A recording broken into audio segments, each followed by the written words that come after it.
ഞാൻ ഇതിനകത്ത് നേരത്തെ പറഞ്ഞതുപോലെ തന്നെ ഈ കേസ് യഥാർത്ഥത്തിൽ CPM-നെ വെട്ടിലാക്കുന്നതാണ്. ഇപ്പോൾ CPM-ന്റെ വാർത്താക്കുറിപ്പിലൂടെ അവർ എത്ര പ്രതിരോധിക്കാൻ ശ്രമിച്ചാലും തട്ടിപ്പ് നടന്നിട്ടുണ്ട് എന്നത് വ്യക്തമാണ്.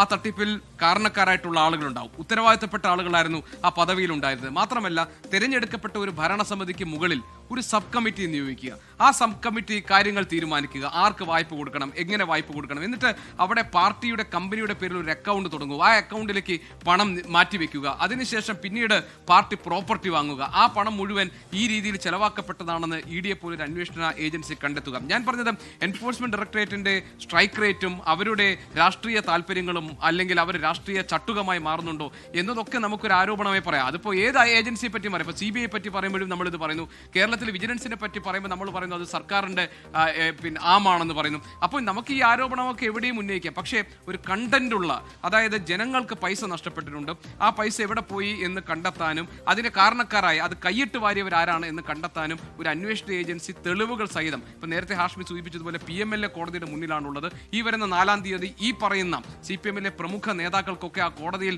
നേരിട്ട് ഹാജരാകണം, അവർ വിചാരണയിലൂടെ കടന്നു പോകണം. ഞങ്ങളെ പ്രതി ചേർക്കാൻ പറ്റില്ല എന്ന വാദം അവർ അവിടെ പറഞ്ഞു, അത് കോടതി അംഗീകരിച്ചിട്ടില്ല. CPM-ന്റെ കേന്ദ്ര കമ്മിറ്റി അംഗം, CPM-ന്റെ സംസ്ഥാന കമ്മിറ്റി അംഗങ്ങൾ, ഇവരുൾപ്പെടുന്ന, അതായത് MP-യും MLA-യും ഉൾപ്പെടുന്നവർ ഈ ഭരണ നേതൃത്വത്തിൽ ഉണ്ടായിരുന്ന ആളുകളാണ്.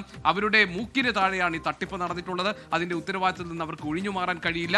ഇനി അതല്ല, ഇതിന് പിന്നിൽ മറ്റെന്തെങ്കിലും അദൃശ്യ കരങ്ങൾ പ്രവർത്തിച്ചിട്ടുണ്ടെങ്കിൽ അത് കോടതി മുൻപാകെ ബോധ്യപ്പെടുത്താനുള്ള ധാർമ്മികമായ ഉത്തരവാദിത്വം CPM പോലൊരു പാർട്ടിക്കുണ്ട്.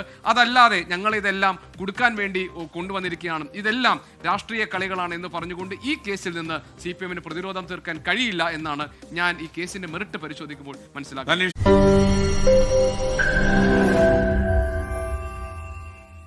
ലോകത്തെവിടെയായാലും ഏത് സമയത്തും 24 വാർത്തകളും ഓഗ്മെന്റഡ് റിയാലിറ്റി പാക്കേജുകളും എക്സ്പ്ലെയിനറുകളും വിശദമായി കാണാൻ ഞങ്ങളുടെ YouTube ചാനൽ നിങ്ങൾക്ക് സബ്സ്ക്രൈബ് ചെയ്യാം.